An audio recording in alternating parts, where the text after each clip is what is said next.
Hello friends, welcome to my channel. आज मी तुम्हाला दाखवणार आहे टिफिन सीरीज मधली 5वी रेसिपी। तर आज मी इथे बनवलं होतं पनीर भुर्जी आणि पराठा।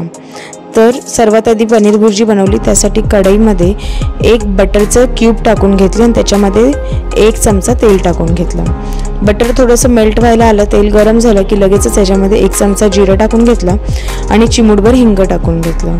आता यामध्ये मी थोडासा कढीपत्ता टाकला। कढीपत्ता थोडासा कापून टाकलेला आहे आणि मग ह्याच्यामध्ये मी 3 ते 4 हिरव्या मिरच्यांना कापून टाकलेला आहे। तर हिरव्या मिरच्या थोड्या लांब लांबच कापायच्या, म्हणजेच त्या मुलांच्या दातामध्ये येत नाही। त्याचबरोबर एक मोठ्या आकाराचा बारीक चिरलेला कांदा सुद्धा टाकून घेतलेला आहे। कांदा एकदम बारीक नाही चिरायचा आहे, थोडासा आबडधोबडच चिरायचा आहे। आता हे सर्व जिन्नस तेलामध्ये चांगले परतवून घ्यायचे आहेत। कांदा चांगला ब्राऊन कलरचा व्हायला आलेला आहे, तोपर्यंत कांद्याला चांगलं परतवून घ्यायचं आहे। गॅसची फ्लेम इथे मी मीडियम ठेवली होती। आता कांदा ब्राऊन कलरचा व्हायला आला की याच्यामध्ये मी 1 टोमॅटो टाकून घेतला आणि थोडीशी बारीक चिरलेली कोथिंबीर सुद्धा टाकून घेतली। सर्व जिन्नस एकदा तेलामध्ये छान मिक्स करून घेतले आणि असेच ह्याला परतवून घेतले आहे। गॅसची फ्लेम आता सुद्धा मी इथे मीडियमच ठेवली होती। आता मी याच्यामध्ये काही स्पाइसेस ॲड केले। सर्वात आधी चवीनुसार मीठ टाकले। अर्धा चमचा इथे मला मीठ लागलं होतं। त्याचबरोबर अर्धा छोटा चमचा हळद पावडर टाकून घेतलेली आहे। हळद आता व्यवस्थित कांदा टोमॅटोच्या मध्ये मिक्स करून घेतलेली आहे आणि 1 मिनिट ह्याला असेच परतवून घेतलं। कांदा टोमॅटोचा मसाला परतत असतानाच मी टोमॅटोला थोडं मॅश सुद्धा करत होती, पण मी टोमॅटो पूर्ण इथे शिजवून नव्हता घेतला।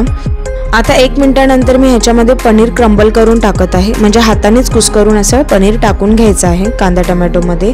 नंतर त्याला चांगलं मिक्स करून घ्यायचं। क्रम्बल केलेलं पनीर थोडंसं हार्ड होतं, कारण की मी ऑनलाईन मागवलेलं होतं। रेकमेंड करेन की ऑनलाईन प्रोडक्ट मागवू नका, डेअरीमधूनच पनीर विकत घ्या किंवा घरात ताजं पनीर बनवा।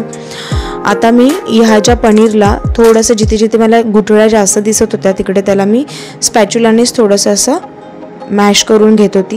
त्यानंतर ही जी पनीर भुर्जी आहे ती इथे चांगली मिक्स झालेली आहे। ह्याच्यामध्ये मी थोडीशी बारीक चिरलेली कोथिंबीर टाकली। एकदा ह्याला परतवून घेतलं 1 मिनिटभर मीडियम फ्लेमवर। 1 मिनिटानंतर आता मी गॅसची फ्लेम स्लो केलेली आहे आणि कढईवरती झाकण ठेवले 5 मिनिटांसाठी। एकदम स्लो फ्लेम करायची आहे। 5 मिनिटानंतर कढईवरचे झाकण काढले। पनीर भुर्जी इथे पूर्णपणे रेडी झालेली आहे। एकदा मिनिटभर याला असेच परतवून घेतले। त्यानंतर मी गॅसची फ्लेम बंद केली आणि ही पनीर भुर्जी साईडला ठेवून घेतली। आता मी पराठा इथे बनवत आहे। पराठ्यासाठी आपण जसं चपातीचं पीठ मळतो तसंच पीठ मळून घ्यायचं आहे, तेवढंच सैल असं पीठ हवं आहे। जसं चपाती करतो तसंच मी इथे फुलक्या आकाराची चपाती केली। त्याच्यामध्ये थोडंसं तेल लावून घेतलं, त्याच्यामध्ये थोडं पीठ टाकलं सुकं आणि नंतर सुकं पीठ टाकून हे त्रिकोणी शेपमध्ये चपात्या लाटत गेलेल्या आहेत। तर इथे मी चपाती न करता पराठा तयार केलेला होता। तर थोडासा जाडसर केला तो पराठा होतो, पातळ केले ते चपाती होते। तर मी इथे थोडासा हा जाडसर पराठा केला होता। ह्याच्यावरती थोडीशी कोथिंबीर लावून घेतलेली आहे।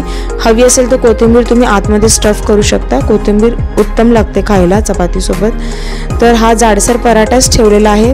या पराठ्याच्या कडा व्यवस्थित लाटून घेतलेल्या आहेत। आता ह्या पराठा इथे रेडी झालेला आहे। तर मी काय केलं, तवा गरम करायला ठेवलाच होता। तवा गरम झाला की त्यामध्ये अलटपलट करून हा जो पराठा आहे त्याला शेकवून घेतला आहे। आता पराठ्याला इथं तेल न लावता मी तूप लावलं होतं, तुम्ही तूप किंवा बटर सुद्धा लावू शकता। आणि हा पराठा थोडासा असा कडक भाजायचा आहे। कडक भाजलेला पराठा हा भुर्जी सोबत खूप छान लागतो, म्हणजे पनीर भुर्जी किंवा अंड्याची भुर्जी कशाबरोबर सुद्धा हा कडक पराठा चांगला लागतो।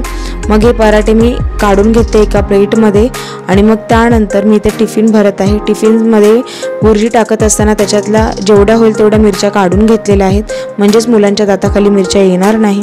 आणि पराठा सुद्धा ठेवून घेतला आणि अशा प्रकारे माझा हा टिफिन रेडी झालेला आहे। तर तुम्हाला माझी आजची रेसिपी कशी वाटली ती मला कॉमेंट सेक्शनमध्ये नक्की सांगा। रेसिपी आवडली तर चॅनलला लाईक, शेअर, सबस्क्राईब करायला विसरू नका। पुन्हा भेटूया नवीन रेसिपीसोबत। थँक्यू।